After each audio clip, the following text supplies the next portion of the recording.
هذه الصور المباشرة الآن من مطار ريال مدريد وصل قطر يا جماعة. ريال مدريد وصل قطر هلا من شوي. أنا لا بدي أزعل، أكيد بدي أزعل لأن بهيم يا أخي. أنا بهيم يا رجل، إيه أنا بهيم يا أخي. أنا من يومين جيت على لبنان من قطر. أنا شو جايبني على لبنان يا أخي؟ ولك قعدت بقطر شهر ونص، ما قدرت أصبر يومين ثلاثة حتى أحضر ريال مدريد بالنهائي. ولك واحدة من أهم اللحظات بحياتي اللي راحت علي. أنا بهيم يا رجل، أنا بهيم يا أخي. كامافينجا، فينيسيوس، هيدا يلي بيسمع كلمة مرته، يلي بيسمع كلمة مرته شو بنقول له؟ بهيم بهيم. شو يا أخي؟ أنا ما مرتي ولا يهمك، أنا الحق علي يا أخي.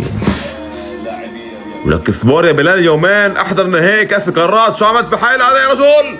فينيسيوس قسما بالله كتحكوا بالنهائي مع اللعيب يا رجل.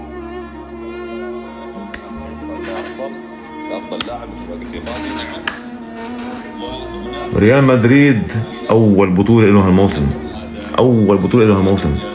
راح من إيدي، راح من عيني. شو جبنا على لبنان أنا يا أخي؟